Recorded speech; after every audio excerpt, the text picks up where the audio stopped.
जय माता दी की। अर्थ कुमारी पे हम लोग अब पहुंच रहे हैं और पीछे की तरफ इधर अर्थ कुमारी।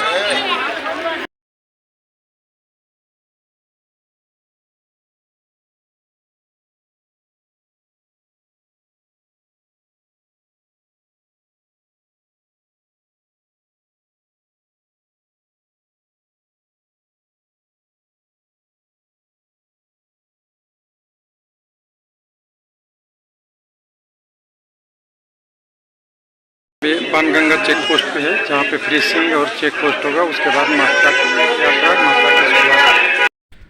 हेलो दोस्त, RFID कार्ड जय माता दी वैष्णो देवी में ज़रूरी है। कैसे काम करता है? रेलवे ग्रुप डी की PT में भी इसका कई सालों से होते आ रहा है, 2-3 साल पहले से। ऑफलाइन बनता है, ऑनलाइन बनता है। कभी आपने water tank automation wireless base देखा होगा, जहाँ पे तार नहीं लगती है नीचे से ऊपर, वहाँ भी RFID का होता है। और कैसे प्रयोग हो रहा है उसके बारे में जानेंगे। तो सबसे पहले आपको बता दिया जाए RFID का फुल फॉर्म। R मतलब रेडियो, F मतलब फ्रीक्वेंसी, और ID मतलब जानते हैं पहचान पत्र, और D मतलब कार्ड। मतलब रेडियो फ्रीक्वेंसी बेस पहचान पत्र है ये। यानी रेडियो फ्रीक्वेंसी करता कैसे काम है, तो सबको आपको पता होना चाहिए। एक एंटीना होना चाहिए और 2 एंटीना होना चाहिए। एक एंटीना ट्रांसमिशन का काम करेगा, दूसरे एंटीना रिसीवर का काम करेगा। तो जो ट्रांसमिशन का है, इसमें क्या होना चाहिए, कुछ मेमोरी होनी चाहिए जिससे वो डाटा को स्टोर करे, और रिसीवर भी होनी चाहिए, कुछ मेमोरी होनी चाहिए। बस सिंपल सी यही बात है कि एक इसमें चिप लगा होता है, इसमें एक चिप लगा होता है, और दोनों में एंटीना एक लगे हुए होते हैं। अब इसका उपयोग चाहे आप रेलवे ग्रुप डी में कर लीजिए, यानी ग्रुप डी में अगर करते हैं तो वहाँ पे क्या करते हैं, PT की जो दौड़ लगती है, दौड़ में एक कैंडिडेट के पैर में बांध दिया जाता है आपका RFID कार्ड का चिप बांध दिया जाता है, जो आपको लगेगा कि एक धागे में बंधे हुए है, जो पता नहीं चलेगा, लेकिन वो वही रहता है, चिप रहता है। दूसरा एक मैट बना के उस पर टच लाइन पे, यानी लाइन के पास उसको बिछा दिया जाता है एक एंटीना को। जो व्यक्ति उस ID से गुजरता है, हर व्यक्ति का अपना अलग ID होता है, उसका टाइम, डेट, मिनट, सेकंड, पहचान सब कुछ रिकॉर्ड कर सकता है, जो आपने उस चिप में प्रोग्राम कर रखा है। तो माता वैष्णो देवी में क्या प्रोग्राम करा जाता है, इसमें आपका ID के साथ साथ आपका फ़ोटो डाल दिया जाता है कैमरा के माध्यम से, जिससे आपको ज़रूरत के हिसाब से काम आ जाए। आपका एड्रेस डाल दिया जाता है, आपका मोबाइल नंबर डाल दिया जाता है, और नहीं तो आपका सीधा आधार नंबर डाल दिया जाता है, जिससे आपकी पूरी डिटेल इस फ़ोटो ID कार्ड के साथ साथ आपकी फ़ोटो के साथ उसमें सेव हो जाती है। अब इसमें काम कैसे किया जा सकता है, इसको यूज कैसे किया जा सकता है, ये ध्यान रखिएगा।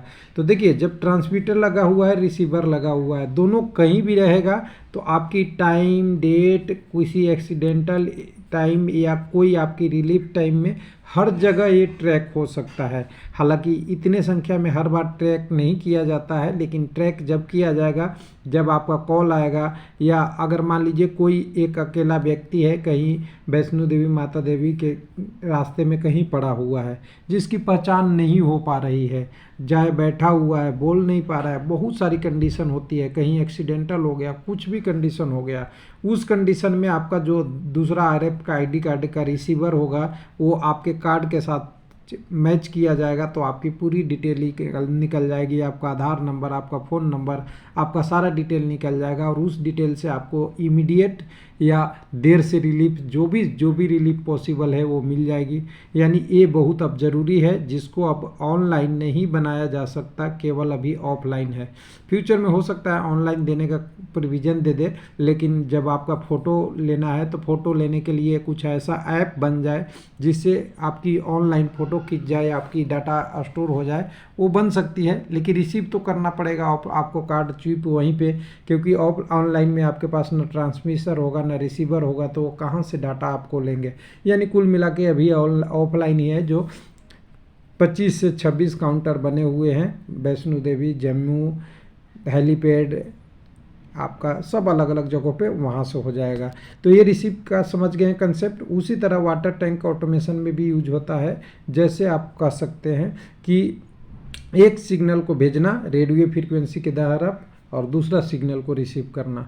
इसको यही एक फंक्शन है जिसका उपयोग आज के डेट में बहुत हो सकता है। कुछ दिनों बाद लोग कहते हैं कि इससे टाइम भी कैलकुलेशन हो सकता है क्या, कोई कितने दिन में 24 किलोमीटर का सफ़र तय करके आ सकता है। तो बिल्कुल इजी है, प्रोग्राम के हिसाब से उसमें अगर टाइम डाल दिया जाए, कितने बार पंच हुआ है, कितने बार से वो चलना शुरू किया और कितने बार जामा किया, वो सब काउंट हो सकता है। लेकिन इतना कोई करेगा नहीं, उसको जब किया गया तो ख़त्म हो जाता है। अब दूसरा है कि एक RFID कार्ड में मेरा एड्रेस डला हुआ था, मैं ऊपर से सफ़र करके दोबारा जमा करा दिया, तो इसको कोई यूज कर सकता है क्या? तो एकदम बिल्कुल यूज कर सकता है, इसको स्टोर भी रखा जा सकता है। लेकिन आपने एक बार जमा करा दिया तो क्या सोचता है कि आपकी यात्रा समाप्त हो गई और दूसरे को यही सेम आईडी का इशू होता है, क्योंकि ये रोटेशन बेस पे काम करता है। तो एक व्यक्ति को मिला, उसके बाद दूसरे को मिला, तो दूसरे के मिलने से पहले इसको जब दूसरा आईडी डलता है तो पहले इसको रीसेट कर दिया जाता है। इसकी डाटा रीसेट हो जाएगी और ये डाटा फिर से दूसरे के नाम से, दूसरे के मोबाइल नंबर आधार से जुड़ जाता है। यानी ये ऐसा चिप होता है जो रीडेबल तो है ही है, लेकिन बार बार एडिट यानी वो रीड नहीं एकल है, रीड एंड राइट दोनों मेमोरी टाइप के है। यानी इसको बार बार लिखा जा सकता है, एरेज किया जा सकता है और उस डाटा को फिर से रिट्राइव किया जा सकता है। इस टाइप का ये कार्ड होता है। तो कुल मिला के अब कोई लोग भी जा रहे हैं तो अब ऑनलाइन का जो हम लोग ऑनलाइन पर्ची बुक करते थे उसका कोई वैल्यू नहीं रह गया है। अब केवल RFID ही चलता है वहाँ पे। और ये करीब 2022 के लास्ट से 9वें-8वें महीने से शुरू हुआ था या उससे आसपास में, और अभी 2024-25 में ऑफलाइन ही हो रहा है। तो RFID गाइड सिंपल तो है, लेकिन इसकी इम्पोर्टेंट आप जानेंगे तो बहुत ज़रूरी है। जब आपकी इमरजेंसी कंडीशन होगी या किसी के लिए कोई हेल्प की ज़रूरत पड़ेगी, और उस समय इसका इम्पोर्टेंट और बढ़ जाता है। थैंक यू, धन्यवाद।